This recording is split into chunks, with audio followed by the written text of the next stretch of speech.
We had to bring the car over here to this garage because the floor on that one is very uneven, and as soon as I started jacking the car up, it started sliding back on me. So here it is. It's already all jacked up. I'm gonna give you guys a little walk around the underside of this car. So we got a built 8.8 rear end, solid drive shaft aluminum. Got some what are these called? I don't know, it's like these bars you weld onto a car to make the frame stronger.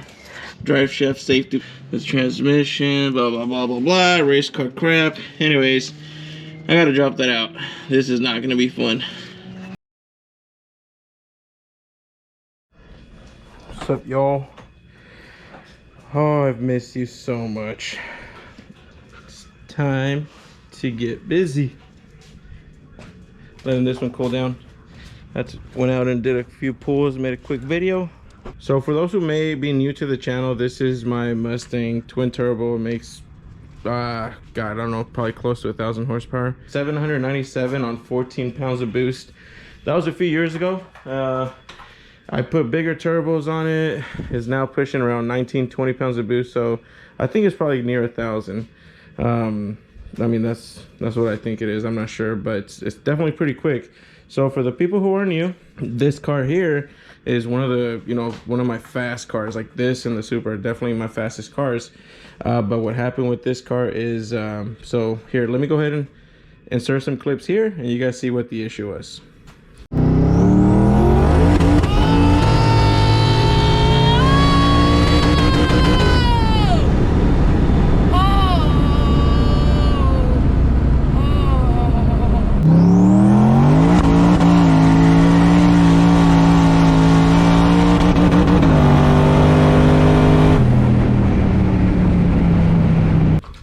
So as y'all see, this car was, I mean, no matter if I shifted early or late, there was a delay. So I would go from first to second, second to third, and the car would just redline no matter what I did. So, at first I thought it was just me. Maybe I was like, it's driver error. Maybe I'm shifting super late, but it wasn't that. So what happened was that the clutches and the transmission were like, wearing out. Because I mean, I ran this car really, really hard.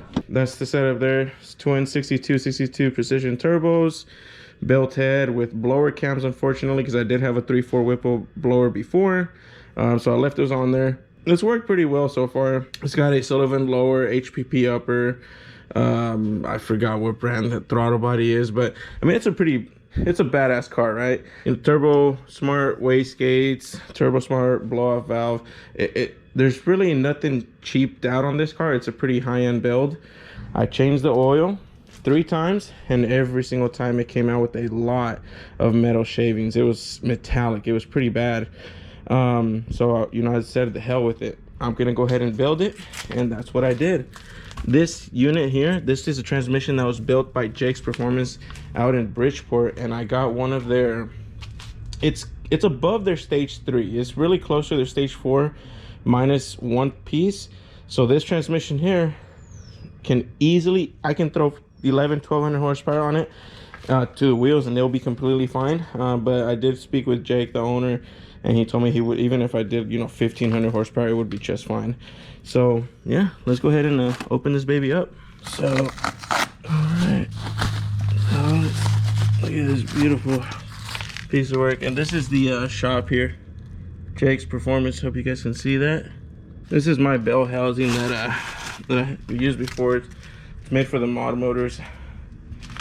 They took my converter, had to do some custom work on it, cleaned it all up. They give you these instructions here. Now, you guys, this is definitely not a paid video. No, this is not like a sponsorship or anything like that. I paid full price for this. But the reason I'm giving them a shout out is just because the customer service was amazing. Very, very rare when you find a company who responds to you at all times, answers all your questions, and these guys did it with a smile on their face, man. So definitely huge shout out to these guys. So the note they left me: blind man who pee on electric will see the light.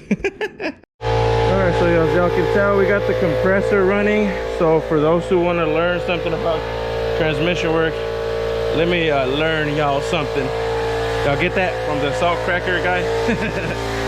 So hopefully y'all can hear me, hopefully y'all can see. So I was saying you have a cooler front or back somewhere, but you have a feed and a return line. Those are my two hoses right there. So you want to flush that out to make sure that you get all that old oil, any residue or anything like that. So you have to use compressed air. So I got the compressor hose over here, and you're gonna flush. Basically, you're gonna push the air in through one hose, it'll come out through the other. You're gonna push air through here, come out that way. You're gonna push out through that one, it'll come out this way. Once you do that, you get yourself one of these cans of transmission flush, and you're gonna do the same process. Push it in one way, out the other, and vice versa. So that way you make sure everything is clean and in perfect order before you put in this brand new badass transmission. All right, next day I managed to get the transmission under the car, got the converter out. Gonna put some trans fluid in the converter, about half a quart.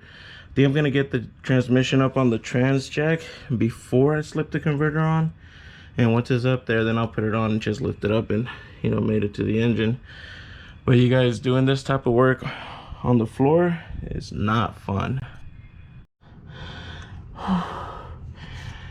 Dude,